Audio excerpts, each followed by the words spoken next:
Good morning, students. My name is Komal Srivastava from RKG Educational College. Students, आज हम अर्थशास्त्र में कृषि के पिछड़ेपन के कारण के विषय में चर्चा करेंगे कि कृषि हमारे भारत में क्यों पिछड़ गई है, इसके क्या क्या कारण हैं, उसके विषय में हम लोग आज अध्ययन करेंगे।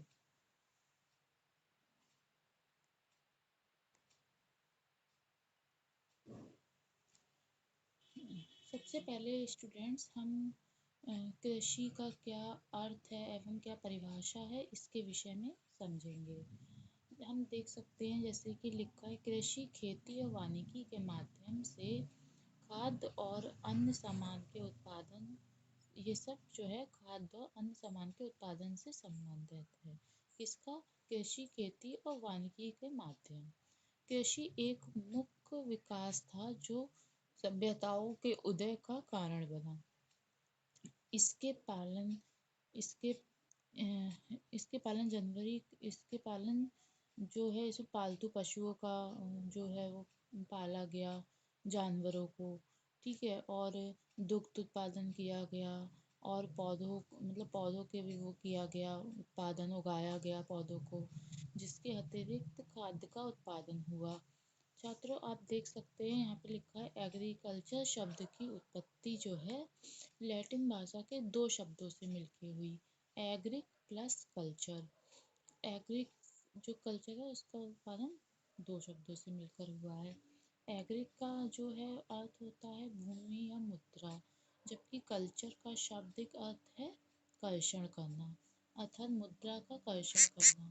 कृषि अथवा खेती कहलाता है। स्टूडेंट्स, आपने देखा होगा गांव में जो है वो किसान जो है खेती करके ही अपने घर का जीवन यापन करते हैं। तो बहुत सारे लोगों का मुख्य व्यवसाय कृषि ही होता है, जिसके कारण वो अपना जीवन यापन करते हैं। तो हमने कृषि के विषय में जाना कि कृषि का अर्थ क्या है और परिभाषा क्या है। तो आप लोग समझ सकते हैं कृषि का अर्थ जैसे फसलों और पौधों को उगाना। किसानों के द्वारा जो गांव में फसलें, पौधे तथा जो भी अनाज का उत्पादन किया जाता है, उगाया जाता है, उसी को हम सब लोग कृषि कहते हैं। यहाँ पे छात्रों आप लोग देख सकते हैं इस इमेज में कुछ लोग जो हैं वो कृषि का उत्पादन किया जा रहा है। गांव में किसान जो हैं खेतों पे इसी तरह से काम करते हैं तथा अपना जीवन यापन करते हैं। और आजकल गांव में पुरुषों के साथ साथ महिलाएं भी कृषि का कार्य करती हैं।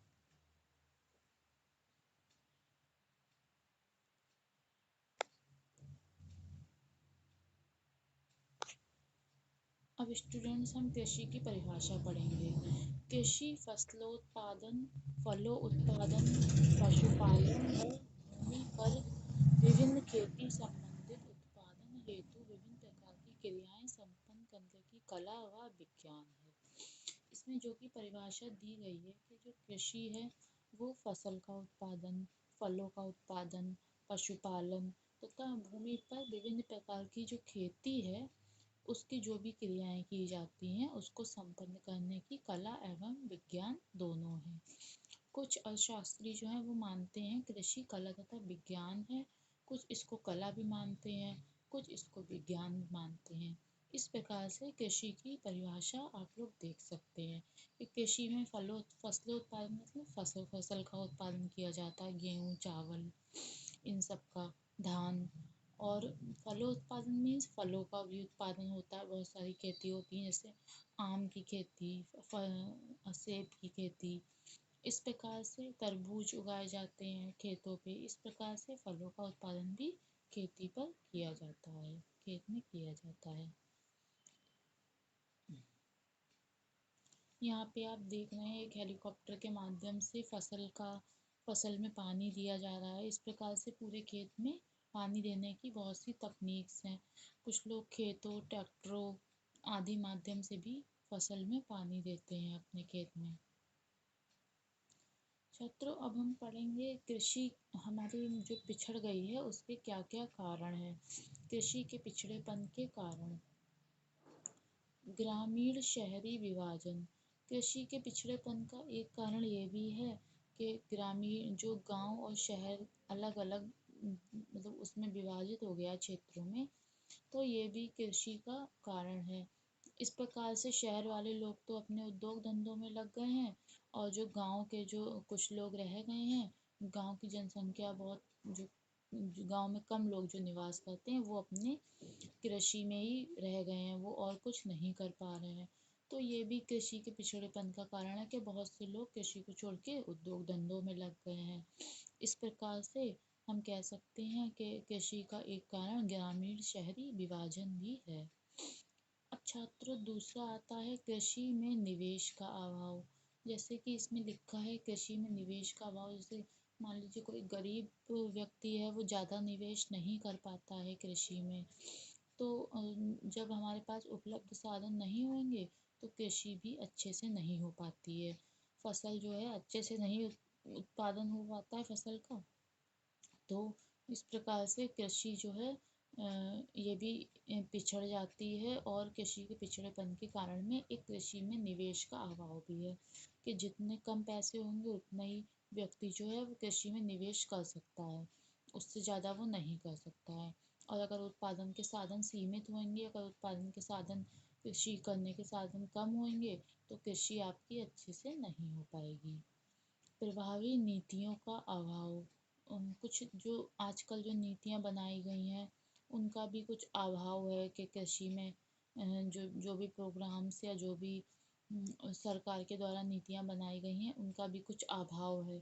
ये भी एक कृषि के पिछड़ेपन का कारण हो जाता है। प्राकृतिक संसाधन के सही उपयोग का अभाव। स्टूडेंट्स, यहाँ पे हम देख सकते हैं जैसे जो प्राकृतिक संसाधन है, उसका सही उपयोग नहीं हो पाता है। तो ये भी जो है अगर हम जो भी हमें प्राकृतिक संसाधन मिले हैं, जल, भूमि हमारी प्राकृतिक संसाधन हो गई। अगर भूमि उपजाऊ नहीं होगी, या आप लोग भूमि को उपजाऊ नहीं बना सकते हैं किसान लोग, क्योंकि पहले कृषि करने के लिए भूमि को उपजाऊ बनाना पड़ता है, अच्छी मिट्टी की आवश्यकता होती है, उसको पानी देना पड़ता है फसल को। तो अगर इन सब प्राकृतिक संसाधनों का ही सही उपयोग नहीं होगा, तो फिर कृषि अच्छी नहीं हो पाती है। इस प्रकार हम कह सकते हैं कि प्राकृतिक संसाधन के सही उपयोग का अभाव हो गया है। सिंचाई सुविधाएं। आजकल जो है सिंचाई सुविधाएं भी सीमित मात्रा में हो जाती हैं।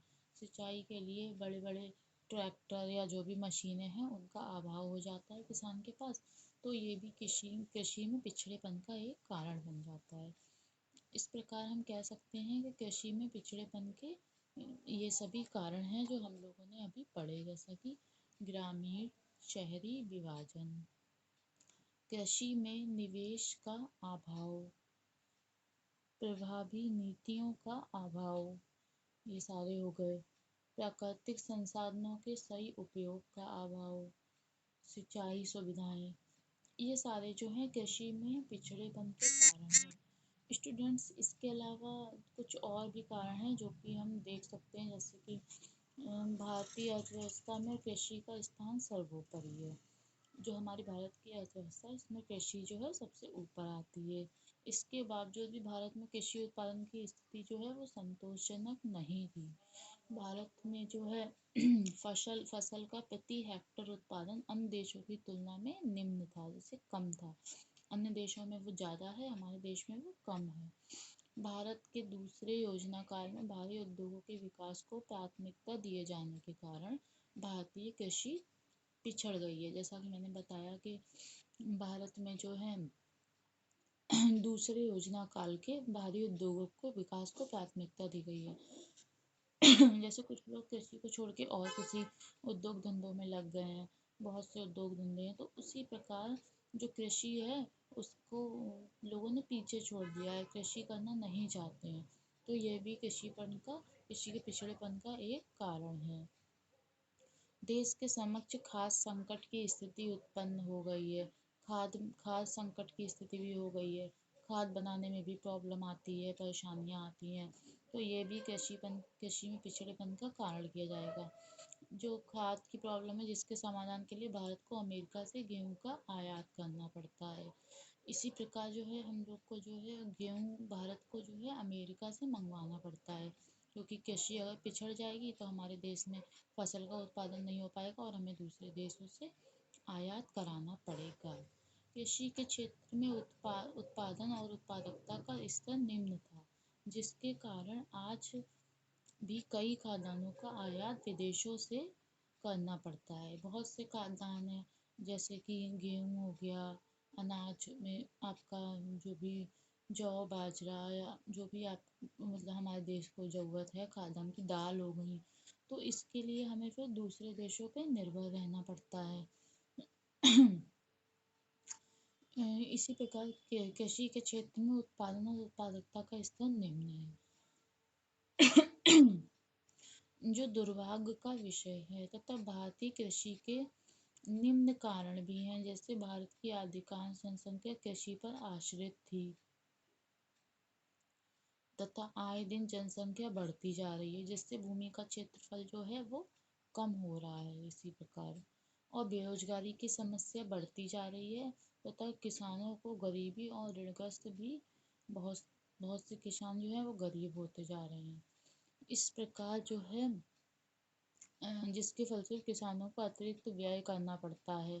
ठीक है, जब उन्हें ज़्यादा खर्च करना पड़ता है इसके फलस्वरूप, इसके अलावा वे अपनी फसल का उचित मूल्य प्राप्त नहीं कर सकते, तो उन्हें अब जो वो फसल उगाते हैं उनका अच्छा मूल्य नहीं मिल पाता है और ऋण के लिए महाजनों पर निर्भर रहना पड़ता है। जो महाजन होते हैं बड़े बड़े, तो वो लोग उन्हें लोन दे सकते हैं, तो उन्हें उन पे जो है जब उनकी फसल का अच्छा मूल्य नहीं मिल पाता है तो उन्हें पैसों के लिए दूसरों पर निर्भर महाजन पे निर्भर रहना पड़ता है, जिससे किसानों को अपनी भूमि से भी वंचित होना पड़ता था। हमारे किसान अधिकतर अशिक्षित और कृषि की नवीनतम तकनीकों से अनजान थे। जो किसान हैं, जैसे भारत में बहुत सारी कृषि की नई नई तकनीकी आ गई हैं, अब तो सारी कृषि मशीनों के ही द्वारा की जा रही है, नई नई तकनीकियाँ आ गई हैं कृषि की। तो जो किसान हैं वो अशिक्षित हैं, उन्हें पता ही नहीं है कि भारत में जो है नवीन तकनीकों को कैसे अपने कृषि करने में इस्तेमाल किया जाए, जिससे उनकी कृषि जो है बहुत प्रभावपूर्ण और अच्छी हो सकती है। तो जो है ये भी एक कृषि के पिछड़ेपन का कारण है कि भारतीय किसान जो हैं अशिक्षित हैं और जो नई तकनीकियां हैं, नवीन तकनीकियों से अनजान हैं। ये किसान रूढ़िवादिता से ग्रस्त हैं तथा भाग्य के ऊपर विश्वास रखते हैं। रूढ़िवादिता मीन्स अफवाहों पे ज़्यादा विश्वास रखते हैं कि भाग्य में ये होगा वो होगा। इस कारण वो अपनी परंपरागत खेती ही अपनाते हैं, जो पुरानी खेती उनकी चली आ रही है उसी प्रकार से वो अपनाते हैं। उन्हें नई नई तकनीकें जो है यूज़ करने में, जब उन्हें उसके बारे में पता ही नहीं है, तो उन्हें नई नवीन तकनीकी जो है किसान खेती की वो उसका इस्तेमाल करने में वो लोग डरते हैं। उन्हें लगता है कि अगर हम ये इस्तेमाल करेंगे तो हमारी खेती में ये हो जाएगा। ये सब रूढ़िवादिता में आता है कि हम ये इस मशीन का प्रयोग करेंगे तो फसल हमारी कहीं ख़राब ना हो जाए, कहीं फसल में कोई कमी ना आ जाए। तो इस प्रकार जो है ये सब रूढ़िवादिता की उनमें भावनाएं आ जाती हैं। इस कारण वो जो है अपनी परंपरागत खेती जो प्राचीन से चली आ रही है जैसे वो करते हैं, वो लोग वही खेती करना चाहते हैं जो वो पुराने समय से करते आ रहे हैं। भारत में सिंचाई के समुचित साधनों का भी अभाव है, जैसे कि मैंने आपको बताया सिंचाई सुविधाएं हैं, उनके अभाव है। इस कारण जो है भारत में सिंचाई ना हो पाने के कारण भी कृषि पीछे रह जाती है, क्योंकि भारत जो है पूरी तरह मानसूनी वर्षा पर निर्भर रहता है। मतलब भारतीय जो खेती है पूरी तरह मानसूनी वर्षा पर निर्भर रहती है तथा किसानों के पास उन्नत बीजों, रासायनिक उर्वरकों तथा आधुनिक कृषि यंत्र का भी अभाव था। ये वही चीज़ आ गई, जैसे किसानों के पास, अभी मैंने आपको बताया कि बीजों का, उर्वरकों का, खादों का, इन सब के अभाव के कारण भी कृषि जो है इन सब अभाव के कारण ही कृषि हमारी जो है पिछड़ गई है और कृषि का जो काम है वो अच्छे से नहीं चल पाता क्योंकि बहुत सारी चीज़ों का अभाव है। इस प्रकार भारत में जो है कृषि के पिछड़ेपन में जो है कुछ सुधार भी किए गए हैं। भारतीय जो कृषि है उसके पिछड़ेपन में कुछ सुधार भी किए गए हैं, जो जैसे कि आप देख सकते हैं किसानों की शिक्षा के प्रचार प्रसार पर ध्यान दिया जाता है। किसानों को भी जगह जगह शिक्षा के कार्यक्रम चलाए गए हैं कि वो नवीन तकनीकों का कैसे प्रयोग करें और अपने साधनों के द्वारा अत्यधिक उत्पादन प्राप्त कर सकें। उन्हें नवीन तकनीकों का प्रयोग करना सिखाया जा रहा है, जिससे वो नवीन नवीन तकनीकों का प्रयोग करके अच्छे उत्पादन का अपनी कृषि का विकास कर सकते हैं। जब उन्हें नवीन तकनीकियों का प्रयोग करना आ जाएगा तो वो अपनी कृषि करने में नई नई मशीनों तथा नए नए औजारों का प्रयोग करके अपनी कृषि का उत्पादन बढ़ा सकते हैं। भूमि की जो उत्पादकता है उसको भी बढ़ाने के लिए किसानों की सहकारी समितियों के माध्यम से रासायनिक खाद सस्ते मूल्य पर उपलब्ध कराई जा रही है। जैसे कि जैसे कि मैंने आपको बताया कि भूमि को उपजाऊ बनाने के लिए हमें खाद की ज़रूरत होगी किसानों को। तो किसानों के जो है भूमि की उत्पादकता को बढ़ाने के लिए जो बहुत सारी सहकारी समितियां हैं उनके माध्यम से रासायनिक खाद जो है किसानों को सस्ते तथा अच्छे मूल्य पर उपलब्ध कराई जाती है, जिससे कि उन्हें वो लोग किसानों को कम मूल्य पर खाद अगर मिल जाती है तो वो कम मूल्य पर खाद को लेके और अपने जो कृषि की भूमि है उसकी उत्पादक क्षमता को बढ़ा सकते हैं, जिससे उनको कृषि करने में आसानी हो जाएगी तथा उनकी फसल भी अच्छे से बढ़ेगी और अच्छी फसल उगेगी। तथा भारत में कृषि को मानसून का जुआ भी कहा जाता है। आपने देखा होगा कृषि को भारत में मानसून का जुआ कहते हैं। भारतीय कृषि को इस बंधन से मुक्त कराने के लिए जैसे जो भारतीय कृषि है वो हमारी मानसूनी वर्षा पे ही निर्भर रहती है। इस जो बंधन से मुक्त कराने के लिए छोटी छोटी सिंचाई योजनाओं का विकास किया जा रहा है। छोटी छोटी सिंचाई योजनाएं चलाई जा रही हैं। भारतीय कृषि और कृषकों की उन्नति और समृद्धि के लिए पीढ़ी दर पीढ़ी ऋण को समाप्त किया जा रहा है। तो इस प्रकार से भारतीय कृषि को जो है मानसून का जुआ कहते हैं। तो कृषि जो है पूरी तरीके से भारतीय वर्षा पर जो हमारे भारत में जब वर्षा का सीजन आता है कृषि उसी पर निर्भर रहती है। तो कृषि उस पर निर्भर ना रहे इसके लिए जगह जगह सिंचाई की सुविधाएं चलाई जा रही हैं, जिससे कि इस बंधन से कृषि को मुक्त कर दिया जाए। तो छोटी छोटी योजनाओं के द्वारा ही सिंचाई सुविधाएं जब अच्छी हो जाएंगी तो जो है किसानों को भारतीय वर्षा पर निर्भर नहीं रहना पड़ेगा। स्टूडेंट, इसी प्रकार से हमने आज कृषि के पिछड़ेपन के कारण के विषय में अध्ययन किया तथा हमने कृषि का अर्थ, जैसा कि आप देख सकते हैं कृषि के अर्थ के विषय में, तथा हमने कृषि की परिभाषा जैसे कृषि फलोत्पादन, पशुपालन, भूमि पर विभिन्न खेती संबंधित उत्पादन हेतु विभिन्न प्रकार की क्रियाएं संपन्न करने की कला व विज्ञान है। ये कृषि की परिभाषा आपकी दी गई है। तो हमने आज स्टूडेंट्स कृषि का अर्थ, कृषि किसको कहते हैं तथा उसकी परिभाषा, कृषि की परिभाषा क्या है तथा कृषि में कैसे आपने देखा होगा कैसे सिंचाई की जाती है। ये आप देख सकते हैं इस प्रकार से हेलीकॉप्टर के द्वारा भी सिंचाई की जा रही है। बहुत सारे ऐसी मशीनें होती हैं जिसके द्वारा नई नई तकनीकें आ गई हैं। अब हम लोगों ने कृषि के पिछड़ेपन के कारण के विषय में भी अध्ययन किया कि कृषि के पिछड़ेपन में क्या क्या कारण हैं, जैसे ग्रामीण शहरी विभाजन हो गया, कृषि में निवेश का अभाव हो गया, प्रभावी नीतियों का अभाव हो गया, प्राकृतिक संसाधन के सही उपयोग का अभाव हो गया, सिंचाई सुविधाओं का अभाव हो गया। और मैंने आपको जैसे बताया कि किसान का अशिक्षित होना, किसान जब पढ़े लिखे होंगे उन्हें अच्छी नवीनीकरण मशीनों का उपयोग कैसे करा जाए इस सब का पता होगा तो कृषि में उत्पादन बढ़ेगा, जिससे कृषि जो है हमारी भारत में अच्छे से बढ़ जाएगी। तो ये सारी जो सुविधाएं हैं वो हमारी कृषि ये सारे जो कारण हैं वो कृषि के पिछड़ेपन के कारण हैं। और इनको दूर करने के कुछ उपाय भी हैं जो कि सरकार के द्वारा नई नई नीतियाँ चलाई जा रही हैं कि किसानों को नवीनीकरण का उपयोग करना सिखाया जाए। सिंचाई की छोटी छोटी योजनाएं बनाई गई हैं। इस प्रकार से इसका कृषि के पिछड़ेपन को दूर करने के लिए उपाय किए जा रहे हैं। तो छात्रों, यहीं पे हमारा आज का प्रकरण समाप्त होता है। धन्यवाद क्लास।